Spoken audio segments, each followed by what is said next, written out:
Alright, today gonna be working on a 1987 Mercury Grand Marquis, and the window works sometimes. The motor goes, but the window won't go up. And what you're gonna need is a good Phillips screwdriver, a 9/32, a 5/16 that isn't more than a 1/2 inch wide. So you want your socket itself to be less than a 1/2 inch. You're gonna want some of these window guide. I got them at AutoZone. They're called window plugs, window motor plugs. Gonna want a few drill bits, small, in between, and then a 1/2 inch.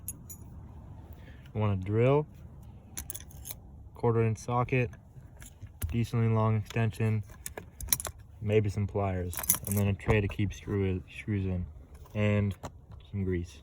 What I do first is unplug the battery because you don't want the battery to die from the door light being on. And the first step is to take out this screw right here to get the chrome piece off. After you get that screw, there's one more right down here. Once you have that out, it's going to be 2 more screws, one here and one here to take the grain off. And after you have those off, I'm going to come up here and take out this screw right here. And to get this out, open the ashtray, pull the ashtray out, lift the front up, and then pull it forward. There's this clip back here that holds it in. Go ahead and turn it over, unplug the cigarette lighter right there, and this one too, and then unscrew the window switch with these 2 screws right here. Once you have those out, I like to put my screws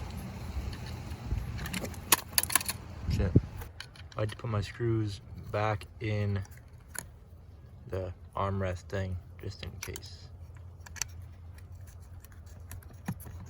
for safekeeping.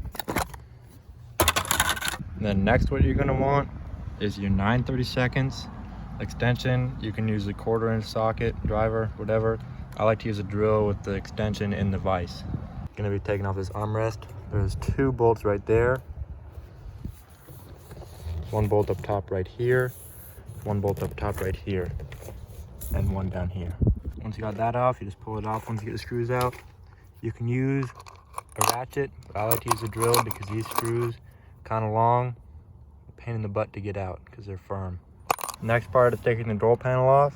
You can just slip a flathead screwdriver in the crease right here and kind of pop everything out, all these clips. And I like to take the door handle off. It makes it much easier to get the panel off. The door handle is held on by a 5/16. When you got the tabs out, you just kind of slide it up and then pull it out. It takes a little bit of effort. Set that aside carefully. And then yours is like mine, the original door seal. Sorry, you're gonna have to rip it off. After you got all that off, you're gonna wanna take a look at the motor right here, unplug it right here.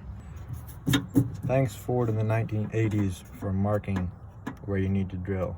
The first step for that, the smaller bit, and medium, and then big. Makes it a lot easier. You got those holes drilled. If you do it nice, you can make it look like the factory. You can deburr the edges, look great. But inside those are the bolts holding the motor in. Those are 5/16, and that is the reason we needed this socket to be less than a 1/2 inch to fit right in there. Now you just zip, zap, zop, motor falls down into the door. Now that you got your motor out, take it inside or wherever you want to do it. I'm gonna go inside. You're gonna need a Phillips, like,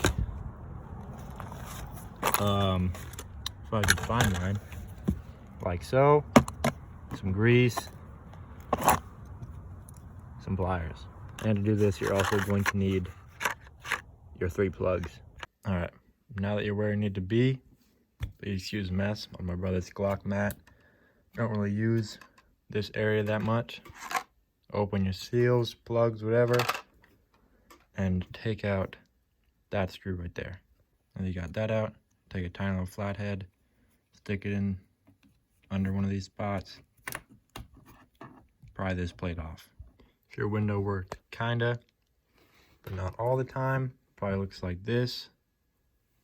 Some chunkiness. But if it just didn't work at all, probably got just absolute grains in here, like pop rocks. You're definitely gonna want some hand towels, shop towels, wipes, whatever, to clean your hands off, clean all this up. But next, you're gonna pry this little gear out, flathead, whatever. Kind of hard doing this one-handed.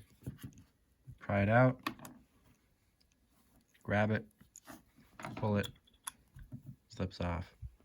Paper towel, whatever. Now you can see all this crunchiness. To get the small gear out, take some needle nose, whatever. This little bar in here. Pull that big gear out. Might take a little bit of doing.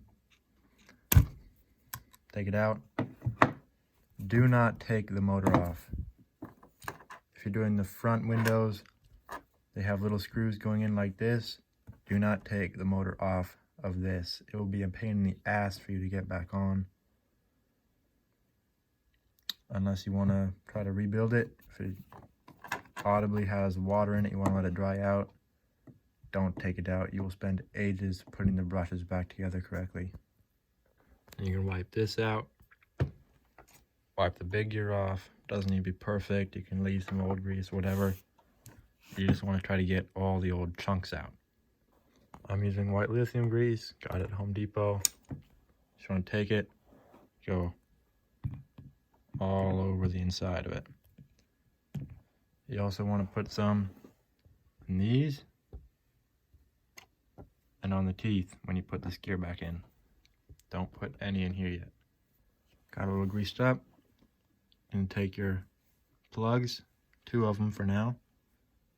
Just gonna set them in here, like so.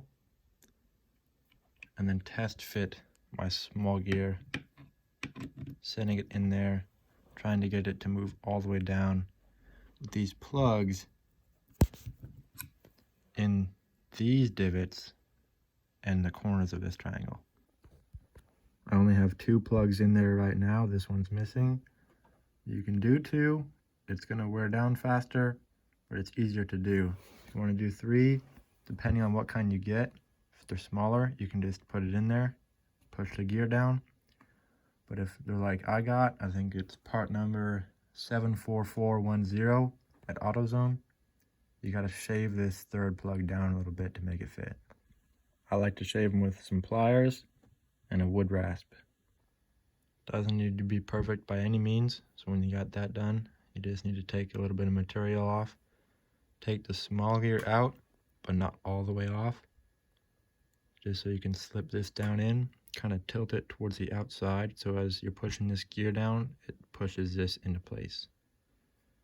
So like that, and it kind of straightens out a little bit. You see it's kind of happening with the other ones too. Might take some trial and error with this 3rd bushing or plug to get them to all do what they need to, but once you got them, you can just push this gear in, or you can hammer it, whatever. If you do not hammer this center part, shaft thing, just hammer this ring on the gear. I forgot to mention before, put this gear all the way down, probably be best to slip some grease. These cracks right there, just to get some grease on this or these surfaces in here and in between the bushing or plug and the big gear. You can tell you got the small gear to a good distance down by test fitting this plate, like so. If it has a little bit of wobble, like a little bit, that's fine, because when you push it down and put it back in, it's all going to get squished down, and there's a little rubber thing on the other side, the level, it's meant to give way to the gear. And once you got it to a good depth, top it off with whatever flavor grease you got. Put this plate back on. Again, hard to do one-handed.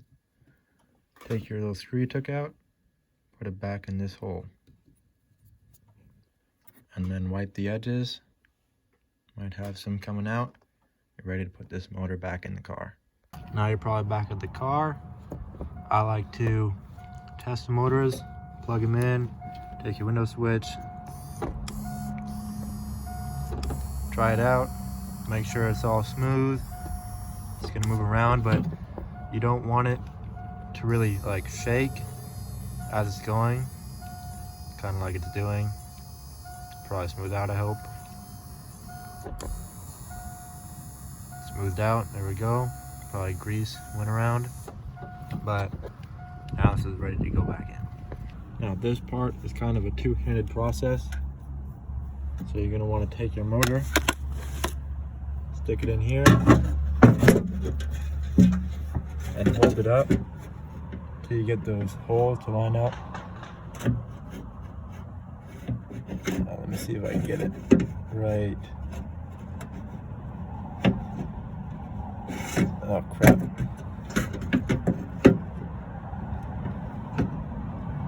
Right there. Yeah, your hole right there. Hole right there. Your hole up there. And you're gonna want to take your 5/16, put some grease or sticky stuff or whatever in it. Take your bolt. It probably fell into the door, so retrieve them from the door, put it in there. And the grease is so they don't fall out as you're trying to put it in sideways through this hole. So I gotta redo that. And put this on an extension like so. Hand thread them at first, and you take a drill, whatever, tighten them down. But the motor has pretty much infinite range either way, so it doesn't matter how low your window is when you're putting it in, it'll roll back up. The restrictions are in the regulator itself. Now that I got the bolts in kind of finger tight, the motor's not going anywhere, I can take my drill, zip them in, tighten it down, plug the motor in through this hole right here. So I got this all in, all good. It works, I tried it. And put the door panel back on. The door panel is gonna take some doing, but you gotta kind of tilt it out a little bit, slip the top in, the window part, slip this part in. You probably want to put new clips in before you put the door panel on, if you have them. I just reused them, so I didn't feel like buying more and more stuff. But after the door panel goes on, the armrest goes on. And it's much easier to put the door panel on if you took the door handle off. Keep forgetting to mention stuff, but it's much easier to put a door handle in before you put the armrest on. My bad. After you get the armrest, door handle back in, you want to screw this window switch back into its spot right there, and then reconnect the cigarette lighter. Once you got your cigarette lighter reconnected, your window switch screwed back in, you're gonna take this piece, kind of tilt it like this, slip it back in with the clip on the bottom, and then shove it down and screw that screw in. Then you come below, take your grain, put it back on there. There's screws right here and right here. And then you take your chrome, put it back on, just screw here and up here. Not gonna do that right now because my phone's about to die, but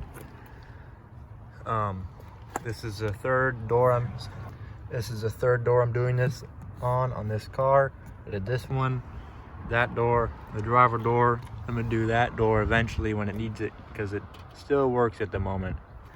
Probably do a video on that because the front doors are a little different. You got some more screws and the lock and the motor's in a different spot, but other than that, that'll be it. Gotta do it on that car too though, on the rear windows. It's been like that since I bought it, but I didn't realize what it was until it happened on this car and I actually cared about it. And this process is the same through all the Panther platforms, the Mercury, the Crown Vic, the Lincoln Town Car. So window check, it works. Very cool. Works good. I have to redo that one though because I reused the old grease and there's chunks in there, so it shudders, which is not good. But this, I know I've seen like F-150s and stuff. They've had the same issue. It's just gotta replace those bushings. And so, yeah, It's good for, I want to say 82 through 91 Panther platforms. And I'll do another video on the front door when it's broken. But cool.